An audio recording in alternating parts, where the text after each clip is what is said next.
सासू माँ बदल गई। कहानी उस घर की है जहाँ बहू और बेटी को एक माना जाता था, लेकिन फिर अरे शिखा बेटा, तू रसोई में क्यों घुसी रहती है? जा, रोटी मैं बना लूंगी। नहीं नहीं माँ जी, आप बैठिए, बस सारा खाना बन ही गया है। श्वेता को बोल देती हूँ, वो खाना लगा देगी सबका।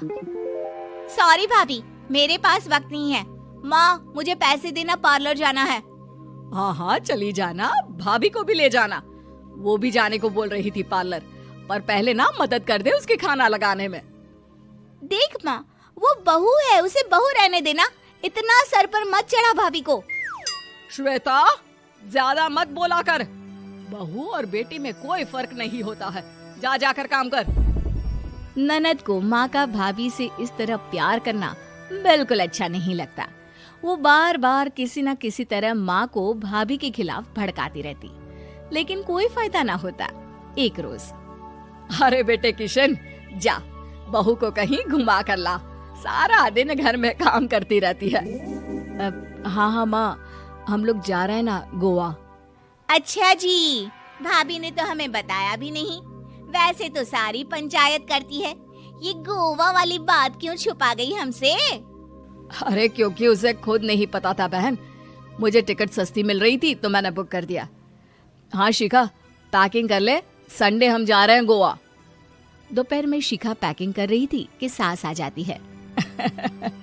ये क्या बहू, साड़ियाँ? अरे गोवा जा रही है घूमने या फिर शादी में मायके हैं? माँ जी, ऐसा कुछ है ही नहीं, समझ में नहीं आ रहा क्या रखूं कपड़े में। अरे तेरी और श्वेता की साइज तो एक ही है, उसके कुछ मॉडर्न कपड़े ले ले, आकर लौटा देना। हाँ माँ जी, ये ठीक रहेगा। शिखा श्वेता के पास जाती है और उससे कपड़े मांगती है। ना जी ना, मैं अपने कपड़े ना दूं, वैसे भी फैल जाएंगे मेरे कपड़े, बहुत महंगे वाले हैं। शिखा मुंह लटकाकर कमरे में आ जाती है तो सास कहती है, चल तैयार हो जा, तुझे मैं शॉपिंग करा कर लाती हूँ गोवा की। बस फिर क्या था, सास बहू निकल जाते हैं मार्केट और एक से बढ़कर एक ड्रेस खरीद कर घर आते हैं। पहले बता देती कि नए कपड़े दिलाने वाली है भाभी को, तो मैं अपने ही दे देती ना भाभी को, मुझे दिला देती नए कपड़े। देख श्वेता, परिवार का मतलब सबके साथ रहना होता है, ना कि सिर्फ अपना सोचना। वैसे भी तुझे अच्छे संस्कार सीखने चाहिए। और रही बात कपड़ों की, तो शिखा, आज से घर पर भी तू मॉडर्न कपड़े ही पहनेगी। कोई जरूरत नहीं है ये साड़ी वाड़ी लपेटने की। अब क्या था, घर पर श्वेता और शिखा एक जैसे रहते। एक बार पड़ोसन आती है। अरे बेटा, अपनी माँ को तो बुलाना जरा, बात करनी है। शिखा सास को बताती है और रसोई में चली जाती है। ये आपकी बेटी बहुत बड़ी हो गई है, इसके लिए एक रिश्ता है, कहो तो बता दूं। ये बेटी नहीं बहू है, घर में सब एक जैसा ही रहता है। वैसे मेरी बेटी भी बड़ी हो गई है, कोई रिश्ता हो तो जरूर बताना। पड़ोसन रिश्ता लेकर उन लोगों के घर आती है। तब श्वेता की होने वाली सास कहती है, तो ये घर है, कितने मंजिल का है? और ये बहू ने आपकी क्या पहन रखा है, जीन्स टॉप? अरे भाई, साड़ी वाड़ी नहीं है क्या इसके पास? देखिए, सर्दी है तो साड़ी में बहू कैसे मैनेज करती, वैसे पहनती है साड़ी भी। देखिए, हम लोग ठहरे पैसे वाले लोग, कोई कमी नहीं है हम लोगों के पास पैसों की, बहुत पैसे हैं, जमीन, नौकर चाकर, कार, सब कुछ है, लेकिन घर में संस्कारी बहू चाहिए। समझ रही हैं ना आप? सास कुछ कहती कि श्वेता बोल पड़ती है, हाय रे, नौकर चाकर से लेकर जमीन, कार, पैसा, हाँ हाँ मुझे रिश्ता मंजूर है मुझे। अरे रुक जा श्वेता, मैं बात कर रही हूँ ना। देखिए, हम लोगों के घर इतनी आजादी नहीं मिलेगी। अरे हाँ कर देना माँ, हाँ कर दे जल्दी से। सास क्या करती, बेटी की शादी ऐसे घर में कर देती है जहाँ ना उनके विचार मिलते हैं और ना ही आचार।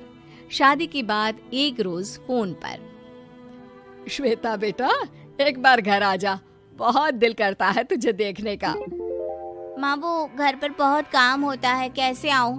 बड़ा घर है, लेकिन आने जाने वालों की लाइन ही लगी रहती है।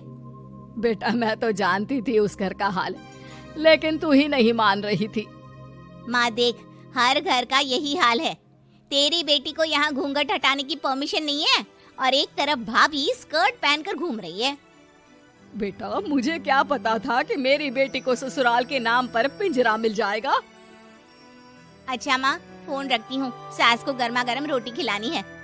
तुम लोगों की तरह नहीं कि एक रोटी बनाओ, एक सब्जी बनाओ, फिर सारा दिन फ्री होकर घूमो।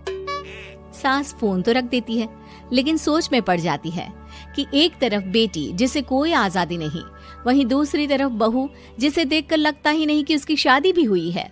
अगले रोज। शिखा, अरे ओ शिखा। हाँ माँ, क्या हुआ? कुछ चाहिए आपको? मैं जिम जा रही थी। जिम के कपड़ों में बहू को देखकर सास को घूंघट में अपनी बेटी का ख्याल आता है। देख बहू, घर में बहू की तरह रहा कर। इतने टाइट कपड़े पहनकर जिम जाना पसंद नहीं मुझे। जा जाकर रोटी बना। रोटी? माँ अभी तो शाम के 6 बजे हैं, इस वक्त रोटी? अब क्या मेरे खाने पीने पर भी पहरा है? अरे जब मर्जी तब मैं अपने घर में खा भी नहीं सकती क्या? बहू को अजीब लगता है।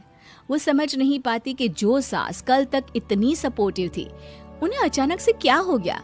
वो किचन में जाती है, गरम रोटी के साथ 2 तरह की सब्जी, रायता, सलाद सब लेकर सास के पास आती है। माँ जी, खाना। इतना सारा खाना? राक्षस समझा है क्या मुझे? रोटी मांगी थी मैंने गर्मा गर्म बस। पर माँ जी, रोटी खाती किससे आप? सब्जी तो बनानी थी ना। अरे भूख मर गई मेरी तेरी बहस से। जा जाकर काम कर, अंदर पूरी रसोई साफ कर। बहू अंदर चली जाती है। थोड़ी देर में श्वेता घर आती है। अरे शिखा जल्दी से चाय ला, पकवान बना, मेरी बेटी आई है। अरे नहीं नहीं माँ, ड्राइवर बाहर खड़ा है। मैं तो घर का कोई सामान खरीदने के बहाने यहाँ आ गई हूँ, मुझे जाना होगा। अरे बेटा, पर कितने दिनों बाद देख रही हूँ तुझे, रहने आ जाना 2-4 दिन के लिए। आ जाऊंगी माँ, जब मेरी सास मरेगी तब। मैं तो रोज मन्नत मानती हूँ कि मेरी सास मर जाए तो अच्छा है। अच्छा चल, जा रही हूँ माँ। हे भगवान, कैसे कैसे दिन देखने पड़ रहे हैं मेरी बेटी को। सास अंदर जाती है, जहाँ श्वेता की जिम वाली सहेली का फोन आया होता है। क्या बात है, आज जिम नहीं आई? अरे पता नहीं यार, आज माँ को क्या हो गया अचानक। पर खैर कोई नहीं, लगता नहीं कि मैं अब जिम आ पाऊंगी। शिखा स्पीकर पर बात कर रही थी, जिसे सास सुन रही थी। यार ये सास ना होती ही ऐसी है। मैं तो कहती हूँ बुढ़िया जल्दी मरे और तू आराम से जिए। शिखा को सहेली की बात पर गुस्सा आ जाता है। माँ के मरने की कौन सा बच्चा दुआ मांगता है मोहिनी? आगे से ऐसी बात मेरे सामने मत करना। हमारे घर की शोभा ही माँ है। क्या हुआ जो थोड़ी सख्ती दिखा रही है?